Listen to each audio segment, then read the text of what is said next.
And we are live. I'm so glad to be back. I mean, it's been a while since been live. It's been since August, right? So for those of you guys that are joining live, and for you guys are watching the recording, welcome to Off the Record with KyleSellsBiz. Brings special guests every week to talk about all aspects of buying, selling businesses, and everything else in between. And today, I have a very special guest, a good friend of mine, all the way from Louisville, Kentucky. I'm trying to get an accent out, Jeremy. Good luck with that. It's not going to happen. It's definitely not organic for you. I've been in New York too long, but a little bit about Jeremy. He's a two-time. Give me 1 second. Get some feedback.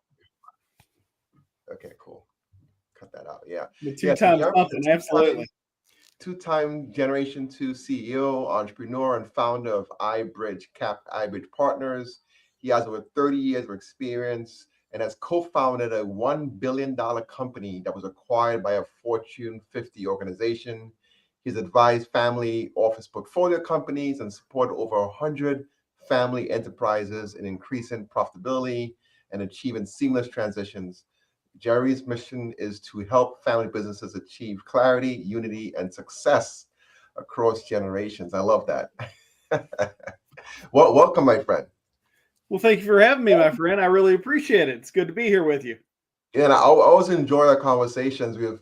Usually our conversations are private. It's not public in this sense, but we are off the record. So whatever we say here, please no one hold this to us because we haven't had our bourbon in yet, but some words might come out that may not be too kosher, if you know what I mean. I promised to keep it clean and bring the Southern charm, so I think we're all right. The accent's not going to leave us. Yeah, I got my tea. And what are you drinking there, Jeremy? This is coffee with it. No, it's straight up coffee. I was going to joke this say it had a hint of bourbon in it, but no. So yeah, for those of you joining, obviously Kyle and I are fans of bourbon. It kind of comes out organically in my conversation since I do sit in Louisville, Kentucky, 20 minutes away from the Bourbon Trail and all this good stuff. But yeah, bourbon is definitely comes up in a lot of conversations, and I certainly enjoy it and like talking about it. Yeah, I'm so I know I missed you the last time I was out in Louisville for the IBBA conference, and had a great time. There's my first time in Louisville. Can't wait to get back, and we've been talking about doing some excursions out your way sometime next year. So looking forward to come back out that way. But let's talk about your journey, right? You're known. I'm seeing your tagline here, the family business guy. Tell us about how you started, how you came to be the person you are, Jeremy Stevenson, the family business guy. Well, I don't know. After you give me that introduction, it sounds like it's all grandiose, but I think I've still got cuts, bruises, and bleeding essentially for some of those journeys. But, so the family business guy kind of jokingly came about essentially just because that literally is a lot of what I've done in my career, essential focus, and certainly what iBridge Global Partners is about my firm. So, I mean, it's all about family business, family office, family enterprise. And, if I told you I was the founder, CEO of iBridge Global Partners, you'd say, sure. But, if I say I'm the family business guy, then you probably remember that. And it just kind of came out organically in conversations, to tell you the truth. How it became to what I am, I guess you could say. So, it is a jungle gym of experiences. Working in family business initially in high school, and certainly saw the dysfunction of that was a second generation business, and all kinds of different things you can think of that go on in family business went on there. The founder came in and yelled at his son and blew up every day because we should go back to Post-it notes and get rid of the computers and operational dysfunctions and stuff. And I was going, what in the heck is going on here? But it was a great experience. And certainly, I was a young age. And then, fast forward a little bit, ended up running a couple of my parents' companies. One of them I scaled up and we sold. And then the other one we still own as a passive asset. Then you get further into college, certainly, and, you get in more experience, did internships, things like that. So I got into corporate finance, doing that for big businesses or big corporations. Mm-hmm. And then you left there, got into business taxes for a firm and did that for several years and jumped out of that. And then in 2007, got involved in a big consulting firm. And you can think from 2007 to 2011, which is roughly when I was there, there was a lot of need in the economy. So essentially what I did is run strategy consulting teams, basically. So think Texas to New York, the eastern half of the U.S. I ran 6 teams to do essentially bankruptcy prep forced Mhm. exit prep. And then the other side of it was business owners, private business owners, mostly family business owners that had cash in the bank and a business model that was going to work. And they wanted to know how to emerge from the downturn and thrive. So, what do you want to do, Mr. and Mrs. Owner, in the next chapter of life? And what do you want to do with this business? And we'll tear it apart, professionalize it, figure out how to streamline it, grow it into that transition plan. And so we did that over and over and over and got Wow. out of there. I got into the family office world. So I was the one handing family business owner check. Most of them were family business owners checks and saying, I'm going to help you achieve those goals that we talked about. And we're going to spend this money to do it. And then there's a little bit of cross-pollination here, but that's when I got involved in the startup, basically. So there were 6 other guys. I became the 7th partner. And we had an idea, had it on the back of a napkin, so to speak. And, we ended up putting a pitch deck together, raising a whole lot of money and, scaled the company from there. It always sounds more illustrious. Yes, we scaled it to big numbers and grew it and all that kind of stuff. Had 172 employees on deal day. So, had an office in New York, had an office in Louisville, split my time between the 2 cities. But yeah, it was work and it was certainly worked out on the good side of the equation, but it was fun. And, we sold that, ended up selling that in 2017 to Nationwide. Nationwide bought us to build out their retail financial services footprint. So Nice. basically help their their C-suite essentially figure out how to do that, I guess, position it, and then ran some teams to make sure that actually was going to take place from an operational perspective, making sure they have the right mix of tech, talent, systems, processes. So that when they turned the spigot on to retail investors, it looked like they'd been doing it for 50 years. And so while I was there, I had some friends from the old consulting days reach out and say, hey, can you help us out with family dynamics or governance, either on the business or family side, or how to scale a business into a transition plan. And that was in 2019. So that was kind of the birth of iBridge, basically. And left Nationwide 2020, mid 21 is really when I said, all right, I'll try to scale this into something that makes sense for me to spend 100% of my time on. And took my pencil and started designing a logo and, designed a website that looked like a drunk third grader and an Etch-a-Sketch built into that particular point. And anyway, it's been building ever since, basically, because you have to mature it just like any other business, essentially. But yeah, I've been around the family enterprise world, the family office world, essentially a long time. And I do have a very large soft spot because of the history and I guess just the way that I've seen these businesses unfold. They're the bedrock of the United States and world economy. They contribute most to their local ecosystems, their communities, financially, certainly in manpower. They employ most of the people in the United States and elsewhere. Unfortunately, they fail for a lot of different reasons that boil down into basically 3 problems on a very, very frequent basis. Jeremy, that's a lot. I mean, a super impressive background, and we could adopt you here in New York, man. You just going like this, man. Like I mean, I can catch up. I don't know about the other folks, but pretty impressive background. From designing logos to scaling businesses. What don't you do, Jeremy? Well, if you're building a business, I mean, everybody knows it's hand-to-hand combat essentially. So, nobody's going to know it like you do. And you don't always get it right. That's for sure. But essentially, Yeah. you've got to have these bedrock things when you build a company. So what is the logo going to look like? What's the idea for it? I mean, honestly, the idea for iBridge, the name essentially is to build a bridge from where companies are to get them to where they want to go essentially.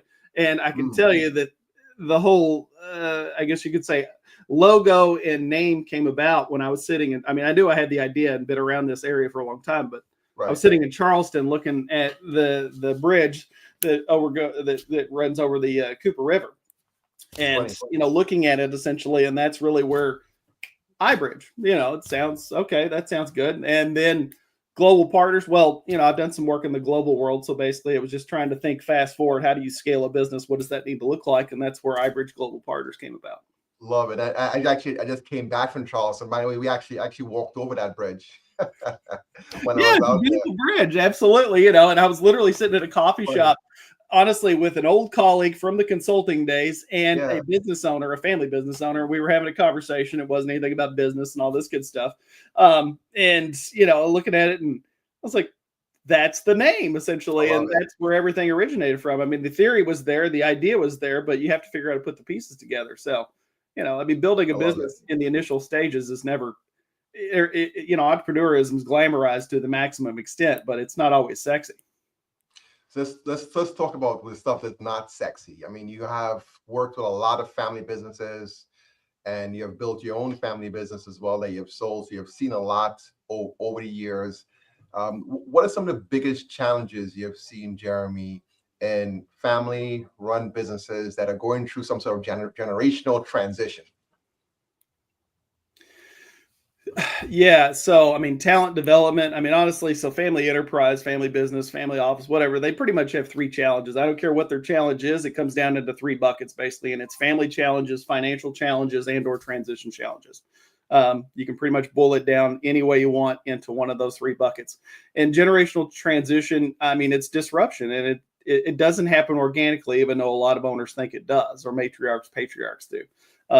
It takes time, and you do have to figure out if the next generation is the right person. Is that their passion? You don't want to put a square peg in a round hole, and that happens a lot. So yeah, I mean, it comes down to those three challenges. But I mean, again, financial challenges, stagnant ideas in businesses, not being able to evolve with the times, continuing to do things as they've always been done, not having proper structure in a business. I always just say it's kind of run like an off-balance washing machine. So, and it's not a knock on anybody, that's for sure. Because I mean, again, I've built businesses, I know what it looks like, and it does take. I mean, the biggest value, I guess, a lot of times that I always tell people I bring is the unbiased viewpoint. Because yeah, there's some education, some experience, or whatever, but you need to be able to look at it from an outside and say this baby's not as pretty as it needs to be, or it's ugly, or whatever, and have honest conversations with generational transitions. If it's going to be a succession or what have you, what is that going to look like? And do they want it? Or are their passions to be doctor, lawyers? Again, maybe they're not the right person to take over and be the best steward of the business. So what does that look like? There's ways to retain the asset in the family, continue the legacy, continue the economic benefits of it. But families don't have to be in there 365 days a year, basically. You can move them from operating family to governance family. And just structure it that way. It doesn't always have to be a sale, but to your actual question, I guess there's lots of challenges, but lack of preparedness in a lot of different ways. I mean, that's kind of a blanket term, but not preparing for what is inevitably going to happen, because transition is come like a freight train.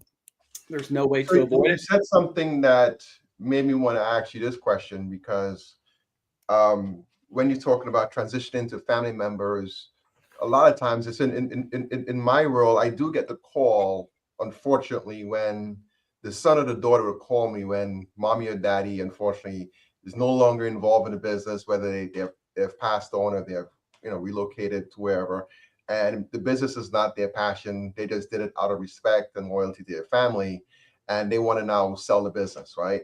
Yeah. And I've spoken to a lot of very successful entrepreneurs and business people, and what a good practice would have done is actually, before their children can work in the business, they have to work for another company for at least 5 years, similar vertical, maybe not directly related, but at least work outside the family business, understand what that means to work in a business before coming back. Have you seen that? Is that a practice you share as well with your clients? Yeah, and I mean, it's not a bad practice. I mean, yes, absolutely. So I mean, it happens all the time. It's not a bad practice, but I mean, to your point, the child or the children or whatever it is still learn from their mom and dad because they grew up that way. And you're talking about, again, the 5 years you got to go out there and work in the real world per se for some other company. Well, you're an analyst or something equivalent at that particular point. It's not like you're the CEO of XYZ industry at that. So, you're still learning from mom and dad. And of course, if you're going to come into the family enterprise, generally, obviously, to prove someone's net worth or essentially worth or being there, hey, let's figure out how to create profitability and grow, which is not a bad thing, of course. But it's a different skill set to build something that you can actually transition generationally, or it's a different skill set to build something that actually is an attractive asset that people will look at in your world and say, hey, that looks like a business we want to buy. Because I mean, I think we can definitely have the conversation of, by the time you get to the table or putting the for sale sign in the front yard, you should probably ideally already know who you're selling it to. Essentially, those relationships should be buttered up and rosy by that point. I mean, you don't want it to come as a surprise. Unfortunately, it does a lot of times because, to your point, unpreparedness, the matriarch, patriarch has a catastrophic health event, whatever it is, and everybody's running around looking for the keys to the front door. But, if the kid's passion align with the family's passion, it makes sense. You don't want to force that child into a business that they don't necessarily want to be in, right? Because that's where you create one of the major challenges you mentioned. So you mentioned family, finance. What was the third one? Transition challenges. Transition challenges, yeah. Yeah, I mean, I always say you have to really to do this right. And I mean, I've boiled it all down to basically a 5-step process that systematizes what the journey looks like to create bespoke solutions for each goals and for each business owner's goals and needs. But the first question, you basically have to create a life, business, and wealth strategy. And that's why I always say this work is a team sport as well. So I mean, lawyers, bankers, CPAs, financial advisors, and then there's an expansion team, but all plug into this. At least in my world, and they should. And I have had that conversation, and sometimes it's a surprise, which is kind of crazy. But, first question I ask an owner, I can tell you right now is, I mean, obviously we're going to align goals if there's multiple owners, and you have to do that, and this takes time. I'm sure maybe they have a challenge. Maybe there's a family explosion dynamics wise, or financially they're trending in the wrong direction and trying to figure that out. But, initially one of the real questions that owners have to figure out is start thinking about anyway is what's that next chapter of life look like? From a life planning perspective, how are you going to get out of this business and what are you going to move to? Because you have to really be able to change your identity to something else to be able to, I don't want to say escape, but essentially migrate from this particular phase of life to the next phase. Because if you're selling it, you need to get out of the way so you can create value in various ways. If you're passing it down, you want to have something else to move to because you don't want 2 generations trying to run the company. That's a problem. Yeah, that's the truth. Like having two cooks in the kitchen, right?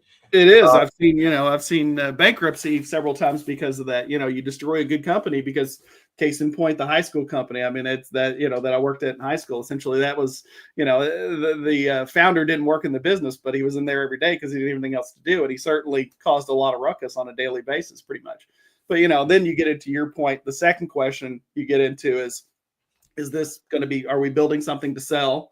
Are we building something to pass down? Or are we building some, or some variation of that? And then, if it's a succession conversation, that's great. Okay, let's talk to Johnny and Jane, see if they're the right people for the job. Do they want the job?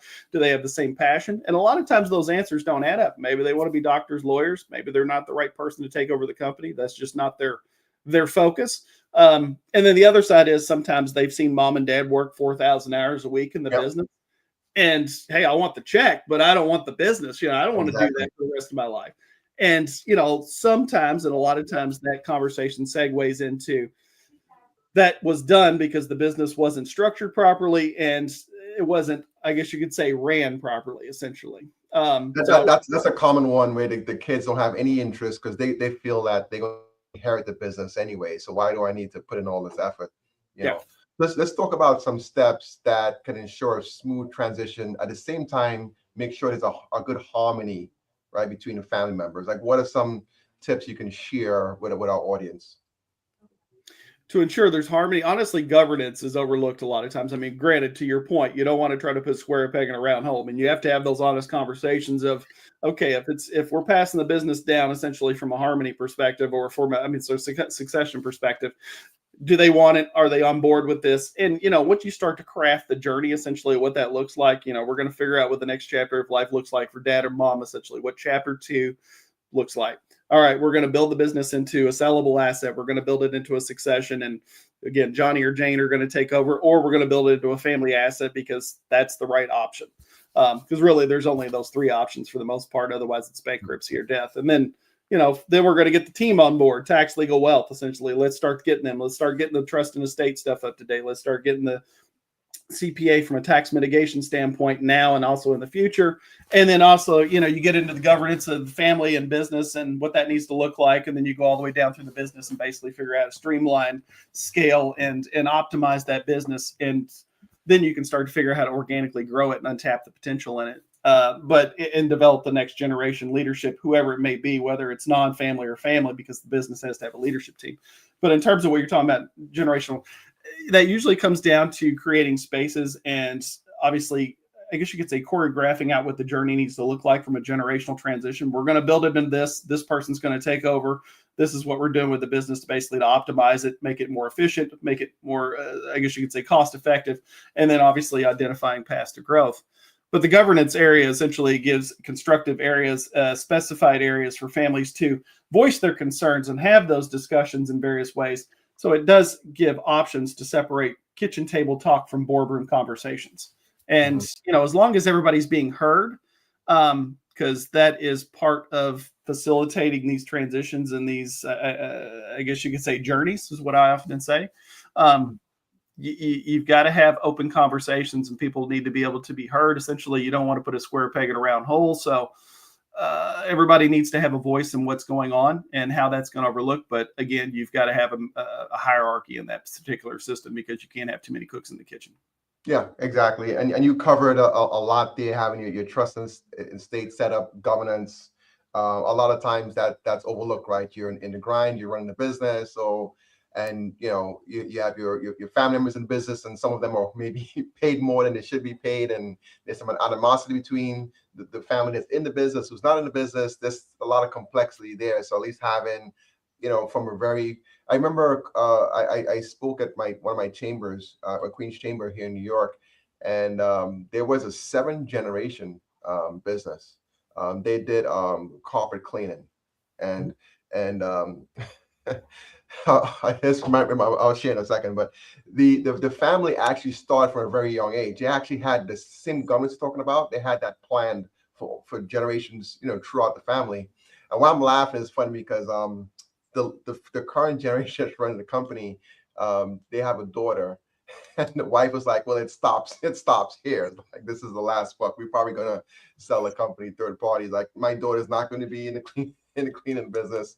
It's funny that the parents making the decision for the child already, but I was very impressed to see what they have built, because you rarely see businesses go to 7 generations. And what we are seeing, I'm seeing a lot of clients where they're getting younger and younger, and they're good at building businesses, not necessarily at good at starting businesses, not necessarily good at building them, and they just kind of fall apart and they want to exit. They build a company up to a certain point, transition out, don't have the patience to build out all the systems and processes that you're talking about. So, and one question I have for you. So you mentioned about putting together governance, which is huge. What other steps can a business owner, a family-run business, put in place to increase the value of the business? I know a lot of what you mentioned does tie to value, but and any more tangible things that they can do to increase the valuation of their business prior to a transition? Yeah, I mean, if you're building a business to sell, essentially a sellable asset, of course, part of that again is owner, founder getting out of the way, bringing in or schooling up the next leadership team, whether it's family or non-family, again, somebody operating, because you don't want to have, you want it to be, XYZ company, essentially, not, hey, that's Jimbo's company, basically, in terms of that. And then you get down into, do you have the right leadership team? Essentially, have you empowered them to make decisions? Is it structured properly? A lot of times that question and answer is not, basically, because if there's a boardroom conversation, everybody looks left or right. Regardless if they have CEOs and CFOs and COOs and all this good stuff, it's still the matriarch or patriarch that makes the big decisions. And that's not what you need to do to really build an enterprise that looks like a mini Fortune 50 without all the red tape that runs on systems, processes, data-driven decisions with a decentralized leadership team. So anyway, yeah, that. And of course, financially, obviously, are you trending in the right directions? Do you have scalability? And that goes into processes, essentially. Do you have documented processes? Do you have sole dependency issues within the company? And then, again, growth patterns. You don't need necessarily a big hit, because you're going to normalize, evaluation is going to normalize the financials over a 5-year period anyway. So, how do you actually create a diversified client base? Because we've both seen these scenarios where a company makes lots and lots of money, or whatever it is, $2 or $200 million, but, maybe they have client concentration issues. I know a company in Atlanta that I talked to not long ago, and unfortunately the company's bankrupt now. 96% of their business came from 2 clients, and that was tens of millions of dollars a company from a revenue perspective. And so how do you diversify that? And then obviously, how do you position the company internally with a little cherry on top, basically, to have idea incubators, so that you can start fostering new ideas, evolving ideas, so that you don't remain stagnant as a lot of times. But yeah, I mean, you've got to build the leadership team from a structure standpoint. You've got to position the internal functions of the company, basically, so that it's a standalone entity, essentially. And then, of course, how do you start to, stability and track record go a long way, basically, in terms of that. The concentration is a huge one, and it's going to be a major issue. I have a couple of clients I'm consulting right now, and it is a big one. Buyers actually has a big turnoff as well. Having a lot of revenue coming from a major customer or or client, that customer or client goes away, and there goes 20, 40, 60% of the value of the business. Um, let's talk about resolving your family conflict. I don't know, do you get involved with, issues among family members based upon their involvement or non-involvement in the business? Maybe you can share a story of a client you work with that had a conflict that you helped resolve and came out to be a good, it worked out good in the end. I'm laughing because if you work in the family business or family office or family anything arena, then obviously now the conflicts that I deal with are around the business aspect, basically, are the people, that are going to take over, or they've gotten fired or whatever in terms of that. And, the story that everybody loves basically in terms of that is, working with, a generational company basically. And honestly, the daughter was, and I've got story after story, by the way, of this, but the daughter was teed up to take over the company essentially, and unfortunately that was a scenario where the dad didn't have anything else to go to, so he kind of, honestly kind of chickened out essentially, so to speak, in the ninth inning. And that ended up in a lawsuit between the daughter and the dad, basically, in terms of that. Because it's interfamily lawsuits are not totally uncommon. But legal action is never fun, certainly between parents and or family members, and that didn't obviously sit very well at the Thanksgiving table, which obviously is kind of fitting since we're getting ready, a week out from Thanksgiving. But so they probably were not in the same table. No, they weren't, and nobody was talking, honestly. So the scenario there, the financial advisor is the one that got my number and gave them my number basically, and the family got in touch with me essentially. And it always starts with, like I said, a family problem, a financial problem, or a transition challenge. But in that case, legal action ensued actually after I got involved, early on after we started figuring out, because honestly, there's always one challenge at that point. Somebody is saying the daughter's not qualified and I don't think this is the right scenario for her. And okay, that's fine. That's the first scenario. And then you start talking to the other people and start peeling back the onion, and you find out that, well, that may not be the case. It's just the dad's hanging on essentially because he's never done anything else. He wanted to hand the business off to the daughter essentially, and it's kind of choreographed this out and I guess you could say pencil form, but he never did the rest of the work, as opposed to say, hey, the daughter's going to take over, but kind of like we talked about earlier, but you've got to do a lot more than that. It doesn't happen organically. Tommy Boy, I love the movie, but unfortunately the corner office, putting your kid in the corner office only works in the movies basically a lot of times. So there has to be some work from the rest of the aspects. But anyway, and then you start to get into that in the bylaws. And that was a fourth generation company, by the way. The bylaws are written in 1925, and there's no partnership agreements and all this good stuff.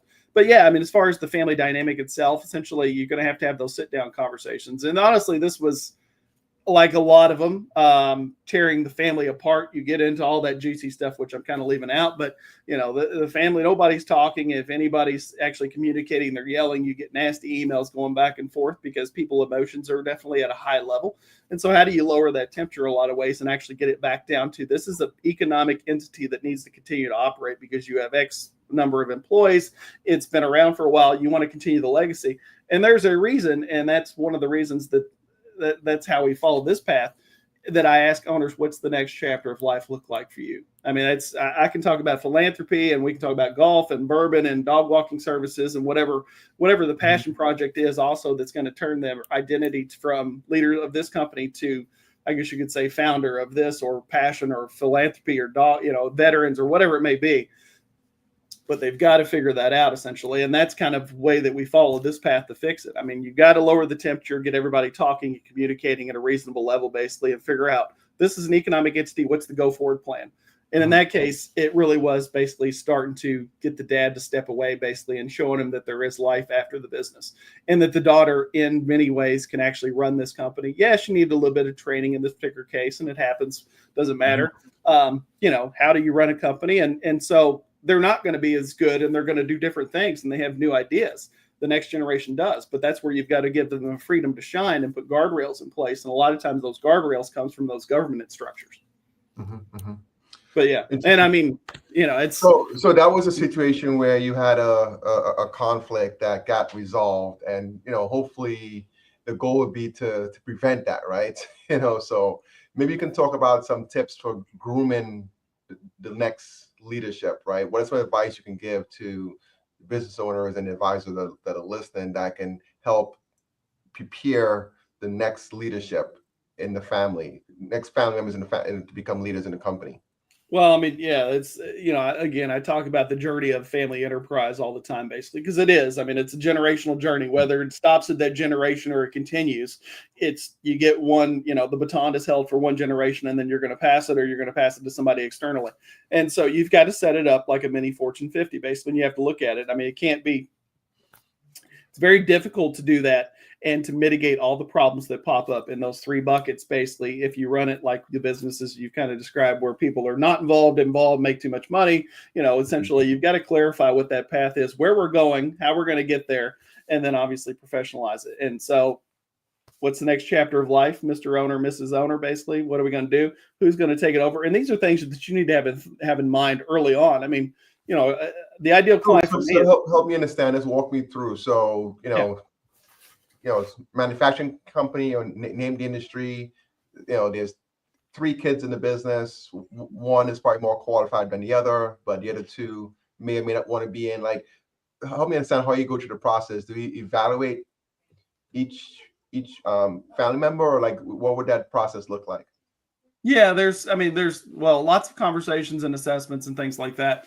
But to your point, yeah, I mean, usually there's one family member if you're going to do that. So, I mean, yeah, that's next step is, what are we going to build this into? And then who's going to take over if it's a succession?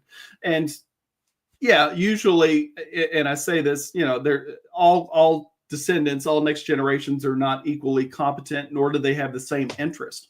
So you've really got to, I guess you could say, drill down on that, basically, to figure out. Sometimes it's easy and they're like, no, I don't want the business. I want to check, but I don't want the business. Or yeah, there's two of them that want the business. Okay, well, we're not going to have, I guess you could say, a standoff or anything like that. It's, how do we design this company, and how do we find these skills essentially that they're good at? Some people are really good at sales. Somebody's good at operational, I guess you could say, operational driving the force, essentially, from a company perspective.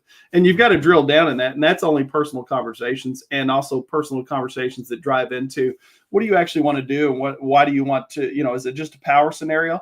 And so you've got to figure out, again, what the hierarchy is, certainly if there's multiple family members that are going to take over from the next generation. And I mean, some of that comes down to family conversations, and some of it comes down to one-on-one conversations. And some of it's assessments and things like that. In a case like that, are you advising the owner of the company and coaching them on how to have these discussions, or are you involved in those discussions with the kids? Yeah, I mean, 60% of what I do is unlicensed therapy, and the other 30-40% is tactical work. Absolutely. I mean, you've got to have those conversations. I mean, okay, is it a family member that's going to take over? Is it a non-family member? Do we need to talk to other people that we know in the industry to bring in somebody else, that actually is a professional operator? We can incentivize in different ways. But yeah, of course you have to have, I mean, generational, as I said, generational transition is a huge conversation. Sometimes, most of the time, people think it happens organically, but if you want to do it right, you've really got to pick the right leaders. And do they want, that's why I've done a lot of family assets. When I say family asset, going back to saying moving family from operating family to governance family, so that basically kids or generations can go on to be doctors, lawyers, or whatever it is. Maybe they're not the best steward of the company, but you retain the asset in the family. You continue the operations, you continue the legacy. And if they have enough wealth and aspirations, they can create family offices and invest in other operating companies, whatever else. But you don't want to put a square peg in a round hole. Just because somebody has the right last name does not mean they're the right leader. The challenge does actually come about when there's more than one person that has that last name and they want to be the leader. And that's where this conversation gets a little more hairy, basically. But a lot of it is negotiating deals, to tell you the truth, and really drilling down on what people's skill sets are and what their desires are, what they want to do and why they would want to do this, and then the best fit from the organization perspective. Because, there's a lot of people that generally rely on these companies for jobs. And so, just because the family is the leader of the company, that's fine. But this is an economic entity that needs to operate. And that's what we're trying to figure out how to do in the best case. Mm-hmm. So it takes leadership, it takes structure, and then it get into operations. And of course, how do you, the sexy side is, how do you grow the company, new products, new pricing, new distribution channels, new partnerships? How do you develop that next leadership team, whether it's family or non-family? Because where are they starting, and how long is it going to take to get them to the point where you can actually hand them the baton? Because, I mean, theoretically and ideally, when I'm done or iBridge is done, basically the owner is well into the next chapter of whatever life they're talking about. And it's usually a mix of things, and we can get into that if we want to. And the next leadership team, whether it's the family or non-family, one, two, or multiple people, are running the company with training wheels on. And then, the business tuned up, tax, legal, wealth is dialed in. Everybody knows where they're going, how they're going to get there, and know how to execute. When the owner decides to put a for sale sign in the front yard, or when they decide to hand the keys over, they can decide. Good stuff. Is any pitfalls that we haven't covered? You have a business that's looking to transition to family that you may not have covered that you wanted to share? I know we covered a lot in this short space of time. Well, I mean, preparedness. I mean, yeah, there's a lot of them, obviously, but all of it falls into one of those buckets, basically. And the pitfall is start. Essentially, build with intent or build with intentionality, and that's true. Unfortunately, it's very difficult to do because I've built companies, and I mean, we all have essentially, and it's really challenging to start thinking about your own mortality. Obviously, not being responsible for the business, whether you're a founder or you're the third generation. I mean, it's a legacy company or whatever, you've dedicated a lot of time to the business, but how do you treat that as an economic asset and, continue to fund the family's lifestyle, continue the legacy, continue philanthropic efforts, whatever it is. But yeah, I mean, family problems certainly will derail most of these companies, unfortunately. And that leads into the conversation of lack of or poor transition planning. It's all avoidable. I mean, the financial side of it is certainly stale ideas, lack of evolution, not seeing around the corner. I guess you could say poor internal efficiency or operations. That in the financial silo. You've got to address problems head on and don't think that you can continue to kick the can down the road, essentially. All these things really have to be positioned properly if you want to transition and get maximum dollar, or you want to transition and actually set the next generation up for maximum levels of success. And it's the same thing for family office world, basically. I mean, family unity, lack of strategic goal planning, inefficient operations. And then if they are investing operating capital in other operating or family businesses generally, those businesses usually need a lot of help too, to tune those up to maximize ROI. But, those can be win-win-wins. But, it's, unfortunately, it takes a long time and it's really a hard fought scenario. We both know this, to build a company. And, after 20 years, past 30 years or whatever, it's hard to think about what you're going to do. You've built your life around this company, essentially. What am I going to do and how do I step away? And what is that going to look like? How is that? And I think it's a bit overwhelming a lot of times for operators and owners and founders, essentially, to start thinking about that. So it always gets put on the back burner. And there's a lot for any one person to do, right? And that's why it gives the importance of having a good team of advisors that can help them with different aspects of transitioning, growing, scaling, and these three buckets that you mentioned. It's like a surgery. As we close these off here, Jeremy, what are some actionable takeaways you can share before we wrap up our talk today?